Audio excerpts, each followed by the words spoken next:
Sir, আপনারা তো অনেক খুশি খুশি লাগতেছে, মেলা দিন পরে আপনার এলাকায় ট্রান্সফার হয়ে আসলেন।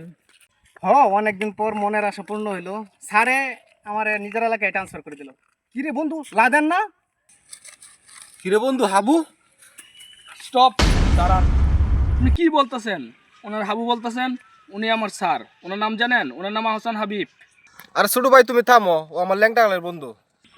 আরে আপনি এই পোশাকে স্যারের সাথে কুলাকুলি করতে চাইতেছেন? আপনার হুলিয়া দেখছেন? কিরে বন্ধু, তোর এই পরিবেশ কেয়া? তুই এলাকার মধ্যে কি করতেছিস এখন? আরে ভাই শোন, আমি এই এলাকার মধ্যে ছোটখাটো একটা ফার্ম দিছি। আর শোন বন্ধু, আমি এই যে বাবার যে রেখে গেছে না জমিগুলা, এই জমিগুলার মধ্যে কৃষি কাজ করি। স্যার দেখছেন নতুন পাগলের আমদানি। হে বন্ধু, তুই এগুলা করে কয় টাকা ইনকাম করিস? আমার খবর জানিস? আমি ব্যাংকের অফিসার, মাসে 70,000 টাকা ইনকাম করি। বন্ধু তোর বাবার অর্থ সম্পদ ছিল তাই তোরা লেখাপড়া করতে পারছস, আমার ছিল না তাই করতে পারি নাই। তো যেটুকু করছি এটুকু দেয় আলহামদুলিল্লাহ আমার চলতেছে ভালোই। বন্ধু তোরা যে টাইটুই লাগাইছস, বেল্ট সুন্দর করে ইংটিং করছস, আমি হয়তো এরকম করা পারি নাই, এই কারণে আজকে আমার এই অবস্থা। তবে আল্লাহ আমার যে হালে রাখছে, আলহামদুলিল্লাহ অনেক সুখে আছি। স্যার নতুন পাগল কত শুনছেন? কেমনে চলে? আমার স্যার 70,000 টাকা বেতন পাই, তাই সংসারে হিমশিম খা। ওনার বাচ্চারা ভালো একটা স্কুলে পড়াশোনা করাইতে পারে না, আর আপনি? বন্ধু, তুই তো গরু ছাগল রাখা রাখাল হয়ে গেছিস। দেখ বন্ধু, আজকে আমি কৃষি কাজ করি বললা তুই আমার এইভাবে কথা বলতে পারলি না। চুপ, বন্ধু বলবেন না। কারে বন্ধু বলতেছেন? হ্যাঁ, স্যার বলবেন। আসলে তোর সাথে আমার যায় না।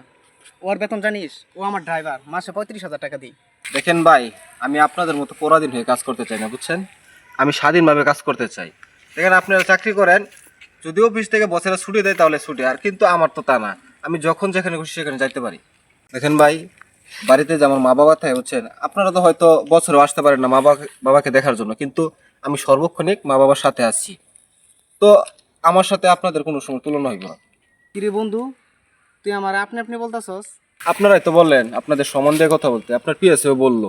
ভাই আমরা কৃষক হতে পারি, সাধারণ মানুষ, গ্রামের মানুষ, কিন্তু আমরা মানুষকে সম্মান দিতে জানি।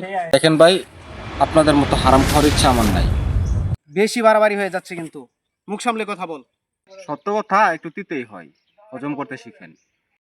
ব্যাংকে চাকরি করা হারাম। রাসূল সাল্লাল্লাহু আলাইহি সাল্লাম ইরশাদ করছেন, যে ব্যক্তি সুদ দেয় এবং যে গ্রহণ করে এবং যে সাক্ষী থাকে, তাদের প্রতি আল্লাহর লানত থাকে। 70,000 টাকা মাইনে পাস না? আমার ফার্মে যে 2জন কর্মচারী আছে তাদেরকে তো আমি 35,000 টাকা করে বেতন দিই। আর এই সব খরচের পরেও আমার মাস শেষে 1.5 লাখ টাকা আয় থাকে। ইচ্ছে করলে সৎ পথে থেকেও হালাল ইনকাম করা যায়। স্যার ওনার কত যুক্তি আছে? ওনারা শুধু শুধু পাগল বললাম, ওনার কাছে তো মাপ চাওয়া উচিত। সরি বন্ধু, আমাকে ক্ষমা করে দে। ভাই মাফ করে দিন আমাদেরকে। বন্ধু, আমার ভিতরে একটা অহংকার ঢুকে পড়ছিল, আমাকে ক্ষমা করে দিস। আমি ভুল বুঝতে পারছি, তোর কথাগুলা আমার খুব ভালো লাগছে। ঠিক আছে, এসব আমি মনে নেই নাই। তো যদি বাঁচাতে হয় তাহলে সৎ পথে হালাল ইনকাম করে চললে। ভাই আমার মাফ করে দেন ভাই। ঠিক আছে, আমি অনেক ওকে। কিছু বলে ফেলছি আপনার। আমি কিছু মনে ভাই করি ছোট ভাই হিসেবে মাফ করে দেন। সমস্যা নাই, আমি কিছু মনে করি নাই।